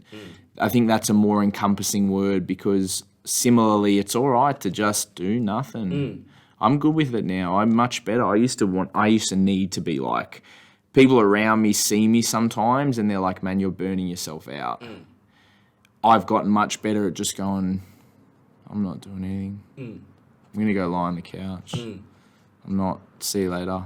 Last night I stayed up watching like 2 episodes of, what's it called? It's like a new Korean show on Netflix. Not Squid Games. It's another one. It's like now it's like Korean Flavor of the Month on Netflix. Yeah, legit. Yeah. And man, and it was like 11:30 and I was like, I really should go to bed. I got to wake up and I was like, nah, I don't care. Man, sometimes just do whatever you, just Do life. do life, man. Yeah, do life. Because at the end of the day, and again, something I got better at, you got to live your life for yourself. Do your life for you. I think I was lucky early. I didn't try to conform. But look at me now. A lot of people would probably consider me more successful than most of the people I went to school with. Yeah. But they used to laugh at me that I didn't go to university. Now my net wealth is probably more than most of them. Yeah, Robert Kiyosaki, he actually said that the A grade and B grade students often work for the C grade students. Yeah, man. You know what I mean? It's like you just, there's no right or wrong. Just live life. Fuck, like just shit times, good times. Just roll with it, man. There's no guidebook. There's no, we can sit here and talk about things. And I think it's like what you mentioned in the intro where you're like, look, listen or don't. Like listen to episodes or don't listen to them. We don't care. Because at the end of the day, it's some stuff is not going to impact other people. Doesn't matter how hard you want to try, it just isn't. But some things might. And I have the same philosophy. When I was coaching the boys this morning, I was coaching David and Max, and we were going through a bunch of stuff, and I said, from this, you have to take what works for you, and if it doesn't, you just discard it. It doesn't mean it's wrong for other people, it's just not right for you. You just take whatever is going to have an impact on you and you can use, but it's okay if it doesn't work for you. It's the same way. It's okay to not have a 4-bedroom house. It's okay to not go to university. It's okay to not be quote unquote successful. It's okay to not be rich. You know, like I was happier when I first opened the gym and I was living on the couch next to a boxing ring and I didn't pay myself for 3 months than I was contracting into the public service temporarily making $90 an hour as like a temp EL1. I was happier with no money sleeping on a couch. It's not defined, man. Legit. And that's because you're doing your passion. Yeah, man, I'm doing my part. And it didn't matter what other people were doing. It wasn't about other people. It was about me. Exactly. And that was the thing that I learned from that really traumatic period of my life. And that I'm so thankful for that. I think people should take really deeply hard emotional things when you can as a positive and learn from it. Reflect on them. And reflect on it, because at the time it's so shit. But like my psychologist said to me, and I say to other people, the only thing that can cure usually is time. Because if you think about the most traumatic moment in your life, it is not as bad now to think about it as it was then. 100%. Right? And you have to, and just trust me when I say go to bed, wake up, and it will be a little bit better. And finding that balance as well was something you were just touching on then, because you know you said that sometimes you go off at people, you know, and I Ben knows, I've definitely done the same to a few people, but that balance of then being accountable the next day and going to that person and saying, hey, look, you know what, like probably shouldn't have done that. That can change somebody's life so much, because we don't know everything that they're going through. Even people that you're coaching all the time, you don't really know everything that goes on in their life. Absolutely. Right? And so when they see that, not only do they see the example of something that they should try and embody themselves, but they also see that, okay, look, you got fired up at them, but it's not permanent. You know, that's one thing that I've kind of learned. I'm not a parent, but like when I was younger, I watched a lot of what my parents did because I wanted to try and see what behaviors I wanted to adopt and not adopt. And when you kind of parent in a way that it's not permanent, or when you support people in a way where you're going at them 100%, right? Because you care, but then you're showing them, no. Underneath all this is, I actually care about you. I am here for you. Yeah. Sometimes I'm going to get mad. Sometimes I'm going to do this, but the foundation of what I am trying to help you with is support. I'm here for you, and I will take you places with me if you come alongside me, if you come on this journey with me. And as we say on this podcast as well, watch or don't watch. If you want to come alongside, if you want to be part of this journey, by all means, you're welcome. But if you don't care, so long as you have good intention at heart, man, nothing's right or wrong. Own who you are. If someone comes up to me and backchats me, I'll be like, get the fuck out of my gym.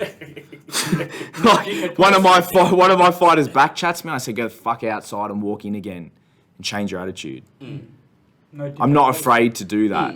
I'm not, because I own who I am, man. And that might be a really wrong approach, but I'm doing it anyway. And there is good intention at heart. And I can be. Sometimes people, they not struggle to read me, but a lot of people are almost intimidated. Like a lot of people in the gym get a bit intimidated or scared by me because I'm really like, boom. But it's always got good intention at heart, and it didn't always have good intention at heart, but it does 98% of the time. Sometimes I just want to tell someone to go fuck themselves. That's fine too. I'm like, man, just fuck, man. It's not perfect. Life is No, it's not perfect. Sometimes I lose it. It is what it is. Like one of the admins says something about someone who did something. I'm like, fuck, shit. Like, got a temper, man, but it's just, it is what it is, man. The majority of the time, good intentions are hard. It comes back to Buddhism. You just try and consistently be a good person. And I believe in karma as like a cosmic law. If you do good, good comes back. If you do bad, bad comes back. Usually if something bad happens to me, I wonder what I did to have it come back to me. Yeah. And I just try to live my life in a good way. Then I'm okay with like fucking up and being mean or being a bad person. I'm okay with being a bad person sometimes because I'm not going to be a good person 100% of the time. No one is, man. Yeah. No one is. Anyone who tells you otherwise is full of shit. I'm sorry, but it's a lie that usually the people who you see that are like the quote unquote nicest people come out with some stuff. You see like Catholic minister. Do you know what I mean? Like, man, it's sometimes the people that like it. Everyone has a like that bit of bad to them. That man. was a crazy point though, because that ties back to some of the stuff I've been thinking about with Christianity. Is how come some of these people at the top of this religion are doing some very and everyone's got a bit of bad, and that's why I gravitated towards Buddhism, because you will see a monk smoking. Yeah. You see monks smoking, man. That's not a good thing, right? Yeah. But they're smoking. Yeah. And it's like, it's just part of it, and it's trying to do good and be good the majority of the time. No one is perfect. Stop trying to be perfect, man. Someone cuts me off on the road, I'm like, like I'm like, what the fuck? I'm chucking shit in the car, I'm getting angry. But the majority of the time I'm trying to be good. Yeah. Legit, because if there was no bad, there would be no good. Nah, man, You You need the also have to bad. cop all the bad times to actually appreciate the good as well. Exactly. And Yeah, the man. amount of times like I've had a bad day and stuff, and I've just gone home and mum's cooked a nice dinner, and she's like, "How are you?" And I'm just like, "Just don't even talk to me, man." I'm like, I don't want to be here. I'm like in man. a filthy mood.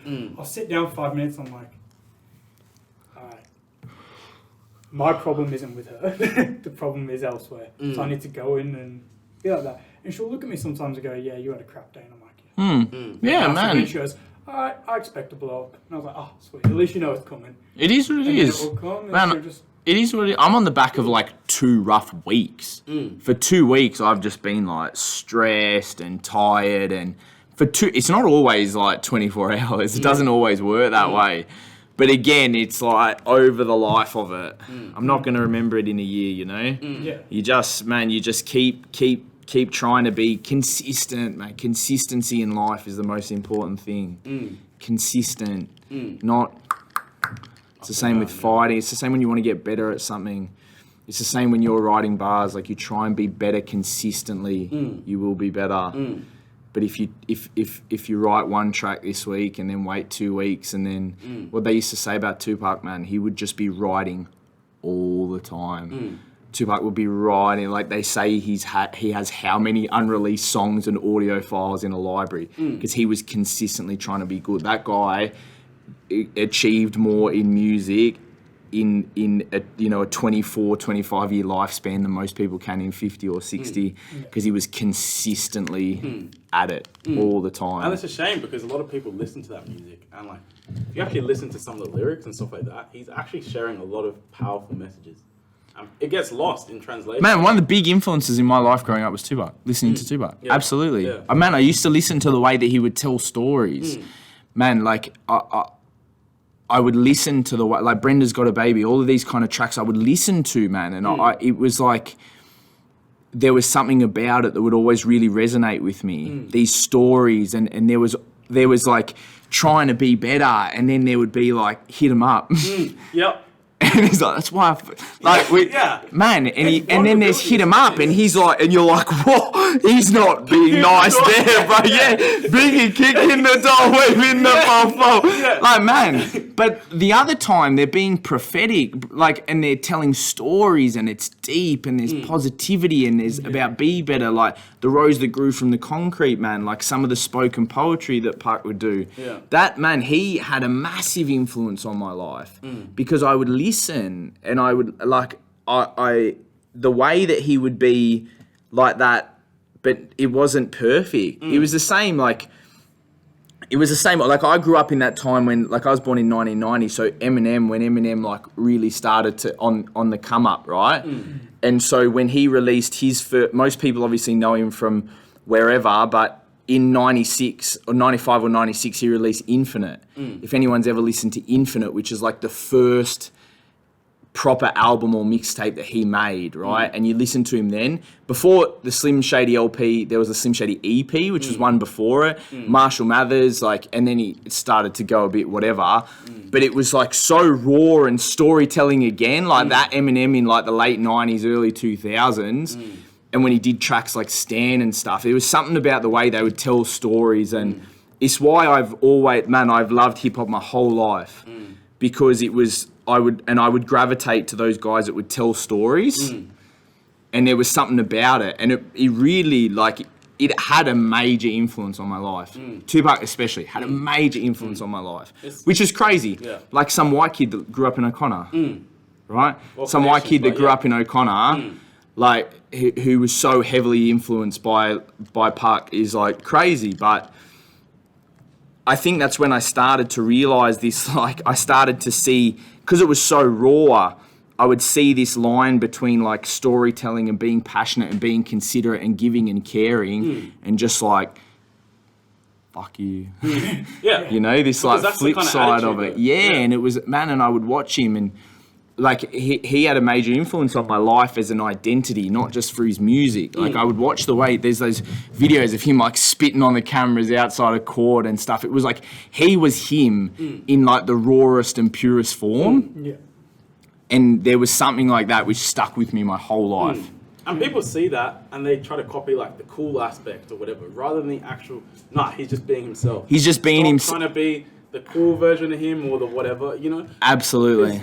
For example, with me as well, like, people don't realize that when you're listening to like all these like songs that sound so cool, they're talking about how they party all the time, and you do realize like these same rappers spent hours in that studio just fixing up that song. Absolutely. Like, and so that's what I've actually got an album on the way called The Inner Workings of a Mind, and it's gonna have like 28 songs packed with like stories and stuff like that, and it's gonna be kind of a similar kind of vibe, because I'm not Tupac, no, but like I'm a similar kind of artist where I share stories, but then I also deal with the realities of my life. So I'll have some songs where I'm just mad about things and mad about people and having to go at people and calling people out. I got a song actually coming out soon called All My Days. And it's about the whole idea of like people getting into relationships, right? And they're always expecting so much, but they're not even thinking about what they bring to the table. It's crazy that people do that, because they're always like, what am I getting? What am I getting? What am I getting? But you're not actually thinking, what are you providing? I was in a relationship and I asked, because my partner, she was unhappy with me, and because I'm not someone who parties all the time and stuff like that. And I said to her, look, if you want to party all the time and stuff like that, that's completely fine. We don't need to be in this relationship. We're both young, you know. If that's what you want to go and do, go do that. But that's not where I'm at with my life. And so she, in the early part of the relationship, didn't want to party and stuff because she wanted to be more like me. But then as the relationship went on, she's like, nah, this is what I want to do. She's like, but can we still stay together and do that? I'm like, but my life is progressing in a different way, so we don't need, it's completely And it's fine. a hard realization to have, Yeah. that someone that you loved is actually not right. Yeah. Man, I've had that. Yeah. I've been like, man, I thought I really love this person and I still do care for them, but you realize that you don't line up. And that's a hard realization to come. That's a hard realization for people to come to, is like, wow. You're like, because that is tough. Yeah. Because again, it comes that community and relationships and that despair and whatever. So that can be the hardest thing. But you know, time. Yeah. Time fixes it. Yeah, exactly. And I spoke to her as well. I was like, look, let's have a chat. What are we both bringing to the table? Why do we need to stay in this? Because sometimes you don't need to stay in a relationship. No. Just because you've been in it for a year, 5 years or whatever, that doesn't mean it's the best place for you to be right now. So if you can actually just have that conversation and remove the emotion, which is hard, especially in a relationship, but like, what do we actually bring to the, how are we supporting each other? Yeah. So if we're not supporting each other in the way we need to, I'm pushing so hard with where I want to get to. If you just want to go off and do this, that's fine, but you're also going to be wanting my resources, my money and stuff like that. You're going to be wanting me to pick you up. You're going to be wanting me to buy stuff for you and stuff like that so you can go out and look nice, etc., you know? And that's the thing about a lot of people as well, like you hear the saying about people who go to uni. they'll do the first year. How was uni? Oh shit, that was the worst time of my life. I fucking hated every moment of this. And you go, oh, so you're going to drop? Nah. Why? I've got 2 more years. Yeah. Because they've already invested this 1 year. They don't want it to go to waste. They've already invested time, Yeah. money, and effort. So Yeah. they stay with this a lot longer because they're scared of either 1, giving up, or 2, wasting a year of their life. But is it really a waste, or was it a development and a learning stage? And that happens a lot in relationships as well. You stay with somebody for so long because you've already invested that time. But if you pull away and you analyze it and go, well, actually, is this what we both need or what we both want? You move on to different directions. Sometimes you can end up happier. Sometimes you end up crying for months on end. But everything does get better eventually. Yeah. So it's not about the time that you've put in as well. Don't ever look at it like that. And I've done the same thing with football. I've wanted to quit so many times because I've just kind of lost passion, but I've gone, nah, I was this close before, so I'll just keep playing. I'll keep playing because I've already done it for like 15, 16 years. Who cares? I'll just keep going. And now I'm at the stage where I'm going, well, I want to try this different stuff. Yeah. And we're taught not to quit, right? And so like we get into these things like uni, for example, and people are like, oh, you're a dropout because you left uni, or you left your relationship. What, did you not love her or whatever? Like, once again, it's not that simple. Like, if I was to talk to someone I don't really know well, I might be like, yeah, we drifted apart, you know? But if I was to have a proper conversation with you, you know, I'd be like, hey, look, this is what happened. This is why. These are some of the reasons why.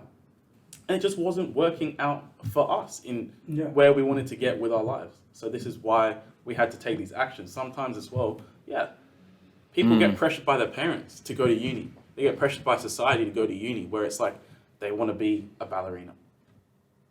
Yeah. And they're not allowed to do that by the people around them. And you really have to be the solution, once again, and break free from that and say, no, this is what I'm doing, you know? And it's that same attitude as like Tupac, where it's like, look, this is me, I'm being vulnerable, I'm being honest about what I want to do, but I also have that I don't care attitude, where I'm just going to seize the moment, seize the opportunity, and make a path for myself.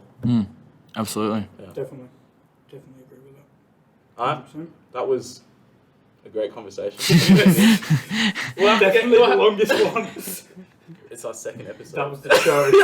Oh, okay, my bad. Still might be the longest one. I have a tendency to talk a lot. No, it's good. We got a lot from you. It's really helpful. I'm definitely gonna have to watch this like several times to kind of absorb some of the stuff you said, because you actually raised a lot of good points. We'll have to get you on it again. Absolutely, yeah. Every second episode. Every second guest. We might have to get you to be on Semi-regular. Man, it's all important. Like, mental health is important, and there's a lot of stigma attached to it. Yeah. There's a lot of stigma attached to mental health, and there's a lot of, especially for men.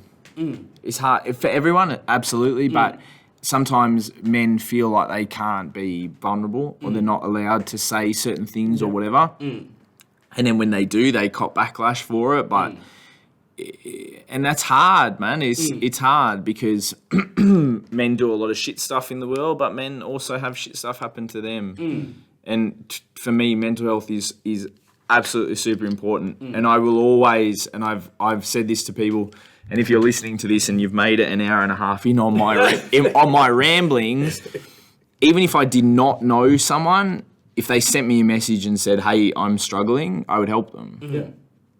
Because I think that's really important. Yeah, that's a very good point as well. Because I remember one day I was at Arundel Vikings and I was down in the dumps. I was having a beer with my brother, and I actually just posted a photo or something saying, I'm feeling crap today. I put it on Instagram and just took a gamble. I was like, I'm feeling crap today. Hope everyone else is going all right. If you need anything, let me know. And I got, I'd probably say over 45, 50 messages of, are you okay? Do you want to talk about it? Or, dude, you're actually opening up and saying that you're struggling today. Like, I'm struggling too. And I'm going, well, not good that you're struggling, but good that you're like coming to talk. Have the conversation, and it's good that you shared it. And after I did that, the moment I did that, I sat back and went, holy shit, I'm not the only one struggling. Yeah. Defining moment. Yeah. And I was like, this is bad that a lot of people can't free speak about this topic because they're worried of backlash. But now I've actually put it out there. I get messages from people going, hey, I'm actually struggling. Do you mind having a call?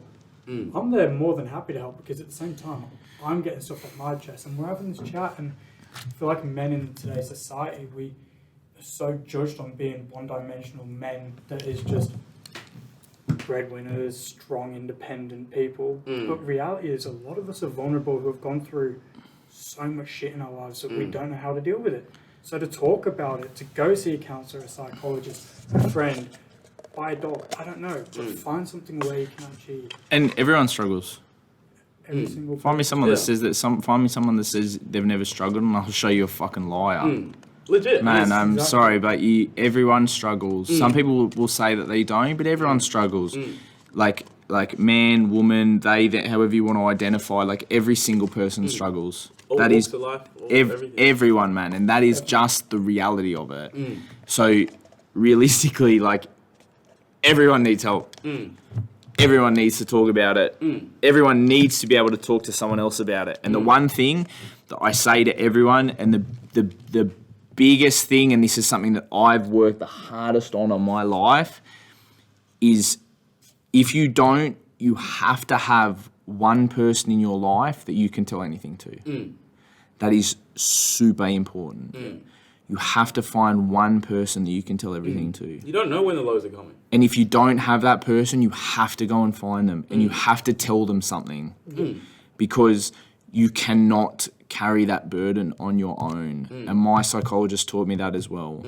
You can't hold on to it yourself. That's why community is important. Yeah. And that's why relationships are important, because once you strip everything away, humans rely on relationships, which is in effect community. And that is why community is important. And that's why most things that are successful in the world revolve around community. Sport, community, business, community, everything is everything that's successful has a community. Find me something that doesn't. You can't. I'm telling you right now, you can't. And so you have to have one person. If there's any part of this conversation which you're gonna clip out and like put on Insta or something, it is that. You have to have one person in your life that you can tell everything to. You can't bear the weight of it on your own, and that is the most important thing. Man, I tried to bear the weight of shit for a long time. Yeah. Same. And look what happened. I had a breakdown. I had because I tried to hold it. The weight of it. I tried to hold it for too long. Yeah. And it wasn't perfect, and it took me a while, and you know, fanning. And I have two people in my life now that I can tell everything to, pretty much. Between the two of them, I can tell everything. Because some things you don't want to tell to one. It's better to have like two or three, right? Definitely. Because One at a minimal? Yeah. Sometimes, because there's some stuff, and you're like, oh, nah. I'm not telling you that. No.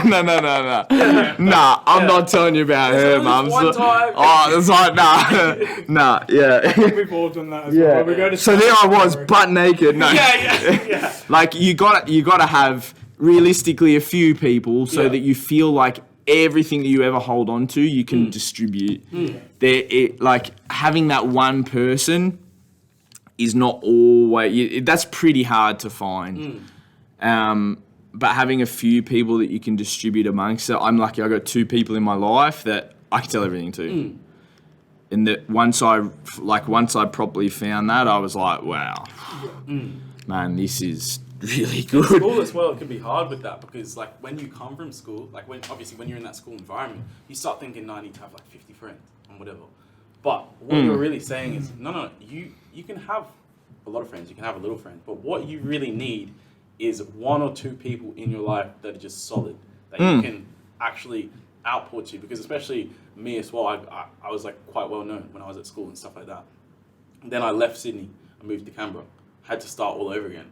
And I'm thinking, damn, like I've just lost all these friends. But then I started thinking about it, wait a minute, how many of them actually could I have properly spoken to? And there were like two or three. Yeah. And I made sure to try and keep those ones close to me, so I still had people to talk about stuff, you know, because even coming to Canberra was difficult. I just finished school, right? So I'm not even going to, I was working at Macca's, so I'm not meeting people like around my age and stuff like that in school. I'm just meeting everybody from Macca's. Yeah. So that's a challenge in itself. Yeah. A lot of people won't even realize that, you know, and a lot of people don't even know that until I've just exposed myself. But, you know, these are different challenges that you don't even know people are going through. And so it's so good that we've been able to get Kieran on the show, because Kieran's had a good level of success. And And it's really important that we share not just our stories, but other people's stories, and show that at all levels, there are challenges, there Every are problems. single person can be vulnerable and turn it into a positive as well. Mm. It's okay to talk about Yeah. everything that's going on Mm. and just be yourself. Yeah. Like, just be yourself, man. And having those people around you really helps, because you've got to prepare for your good days, but you've also got to prepare for your bad days. As you were talking about and alluding to, you don't know when the bad days are coming. So it's like, if you have those people around you, at your lowest lows, you have people to go to. You're not looking for people then and feeling even more lost. You already have the channels to deal with what you're going to go through. When you really set up a support network and set up who you are and what you're about, then you have the avenues to deal with whatever you go through. But a lot of the challenge is people don't have that set up, and they don't realize they have to have that set up, right? So for example, with my music, to prepare for the good, I've already made a website and stuff like that, so that when I start getting more traction, people have stuff they can look at. But also, I've prepared people I can talk to. I've met a lot of people in the industry as well that I talk to about some of the issues I'm having, trying to reach that level where I'm really happy and proud about my music and stuff like that, which I'm finally being able to do. It's taken a while, a few months, you know. But that's the thing as well. A while is a different thing for different people, you know? Because everybody's different. Everybody's journey is different. Some people have been struggling with that whole idea for a few years. I'm lucky that I've been able to kind of start. I started just in like July this year, and then I've already been able to meet people that have already been able to support me and stuff like that. And that's great. And that really changes how I'm able to also put my music out there and stuff like that, because I've now got people who are supporting me on my bad days, and I've also prepared for the good days as well. So people, Absolutely. make sure that you also have people and resources around you to prepare for both the highs and 100%. lows. 100%. Definitely. Sweet. Do you have a sign off yet? Have you come up with a sign off? How do you end your There's podcast? big things coming, bro. Big things coming. Yeah. Big things coming. Ben came up with it. Oh, it's me. Yeah, it was Ben's idea. Allegedly. Big things I coming. managed to get the word. Do you know Oh my god, bro! This guy says allegedly on Every single time. I don't know what it is about that word. but I Parramatta just- and allegedly. I don't know. I know how just you deal randomly with it, started man, saying to be honest. allegedly. I don't know He why. says it like out of context though. Yeah. Everyone has bad habits that when they speak. That's It's a matter of the Yeah. fact. Everyone has bad habits when they speak. Usually it's or like. Oh, that's me. My dad's Um, poorly teased, I work with people on that too, really? especially the coaches, because how you speak has a major influence on how you get across to people. Yeah. I've managed to keep you engaged for an hour and a half because I'm authentic to myself, but the way that I deliver what I say is in a particular way. Yeah. I'm not necessarily I am being myself and just talking, but it's through I've learned to speak this way. Calculated. Yeah, and I listen back to myself, and I still have bad habits as well. But delivery is super important. The same way it is in music, right? The same, if you have certain inflection on particular words, it can change the emphasis. Yeah. And you listen to some of the greatest lyricists, and they do that really well, and it can be really subtle. But the same thing goes when you coach or when you do podcasts like this. How you deliver is important, and it's worth thinking about. You pick things up, you pick little things up like that, like allegedly, or I don't know what the fuck you say, Parramatta. I don't know why I'm sticking with it. I don't know why you say Parramatta or like or is the biggest one. Generally people say because they think that they have to fill the silence. Yeah. But silence is really powerful. I did a lot of sales as well. We're going off topic, but this is no longer mental health. It's like a sales lesson. But the power of silence can be quite impactful in delivery. Yeah. See what I mean? There can be moments. You got me, I'm There can be moments. If someone goes to me, like, ask me for a discount on something, right? You ask me for a discount on something, and I say no. Can I have a discount? No. Oh yeah. Yeah, that works. You see? The way I that reckon you that was the best thing I've seen all day. the way that you speak and deliver Oh, Yeah. cracking.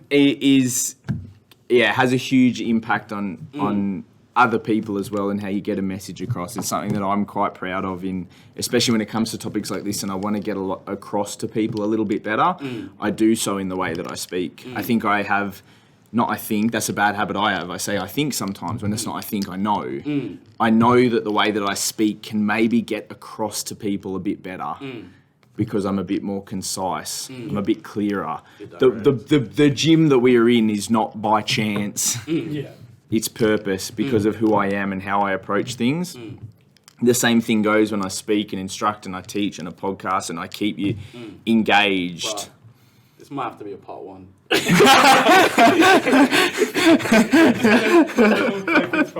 want to continue this conversation. To be fair, I did actually say with Kieran it could be up to 3 hours, so we're nearly there. Man, the way that you speak, has a massive influence on people. Psychologists are the best at it. We touched on that on the last episode, communication, and how communication is actually getting worse. Absolutely. Social media, man, like people cannot have a normal conversation because they're straight away like on the phone, kind of like this, like, oh, how's your day? Yeah. How's your day? Yeah, oh, good. that's done. Yep, okay. Straight away on the phone. Oh, absolutely. Even when you are chatting to someone in text as well, it can come off really blunt or. Oh, people think I'm blunt all the time. Because I send one-word responses. Right. Yes. You want to know the amount of No. jokes that have been like, nah, you're annoying me. You're so blunt.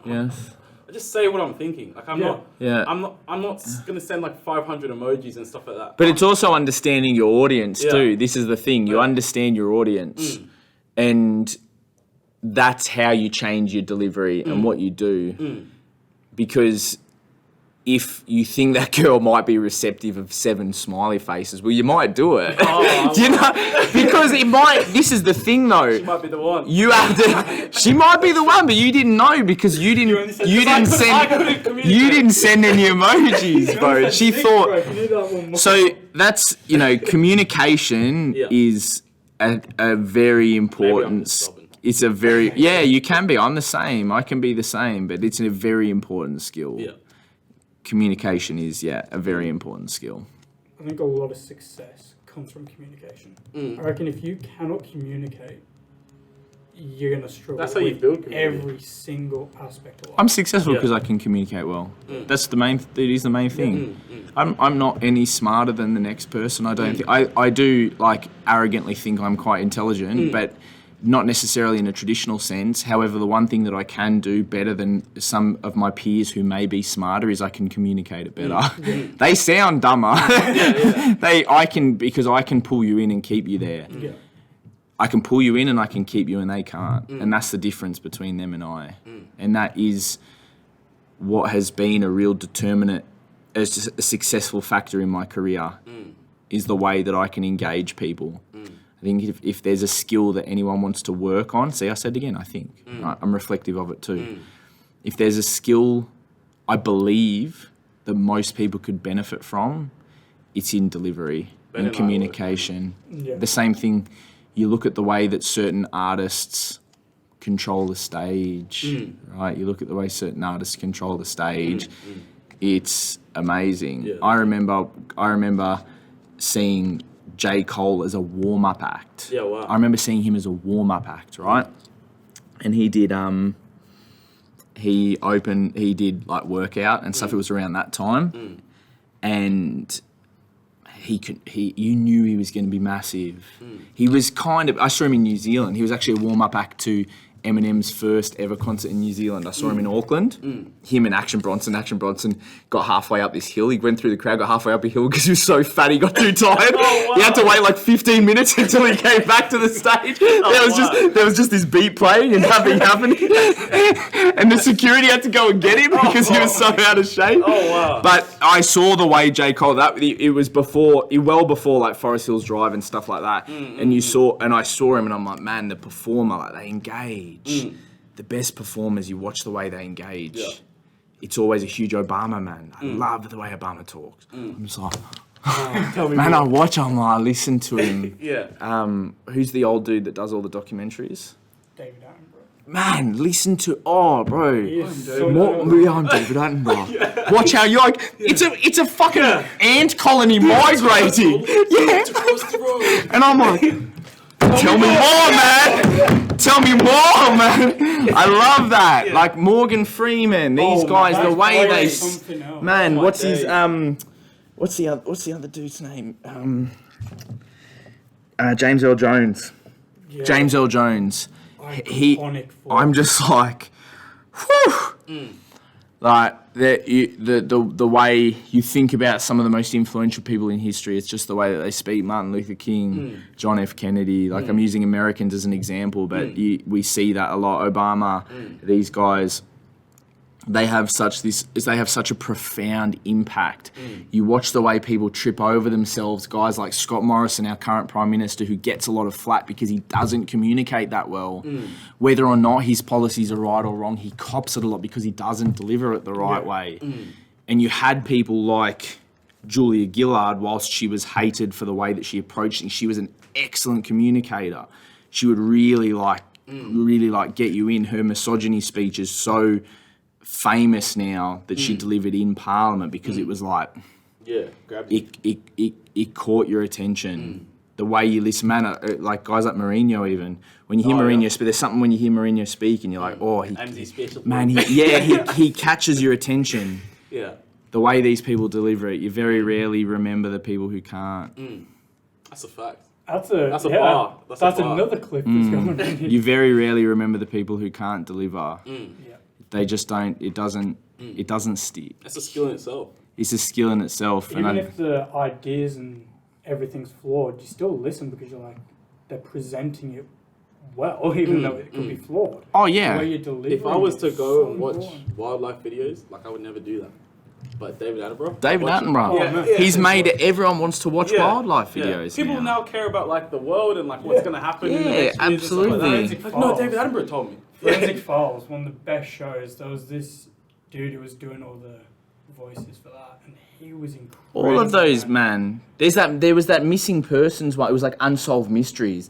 And that guy used to cut. You guys are probably too young for it because you're what, 21 and like how old are you? 22 and he's 23. 22 and 23. And so this was when I was maybe like 6 or 7. But he would like, it'd be in this dark street set. It would be like really dark and he'd have this long overcoat and he'd like, on December 4th, Caroline went missing. And it was like, you were like, oh fuck, what happened to her, man? Shit. Yeah. And you'd get really wrapped into it. Yeah. Because he would be like real, and you're just like, Yeah. I want to know more. Yeah. And it's just like some woman from the Midwest who went missing, but he made it seem, you're like, fuck, I really... Same with actors. Why are movies so popular, man? Because they hold us. Why do we laugh at shit movies? Because they're bad actors. What's a bad actor? It's just someone who can't deliver properly. Legit. That's it, and it's hilarious to watch, right? You're like, what? You're like, oh, J-Lo, yeah, you can sing, man, but probably don't act. You're not really, you're not really keeping my attention, man. Like that's not happening. But when you're on the stage, you command me, and I'm brought into it. You know what you just made me realize?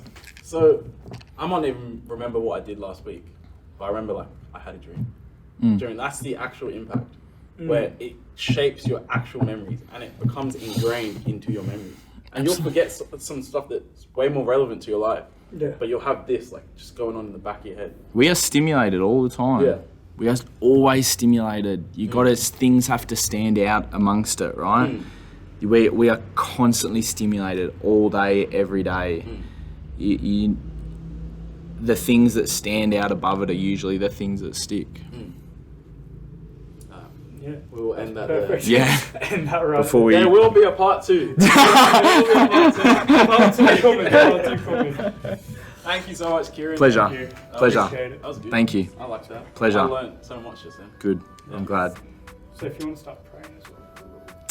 This little altar over Not there. a full convert yet. I think you just converted me. Like, in about 5 minutes, you converted me on that. Yeah, man, you just gotta learn. Oh, exactly.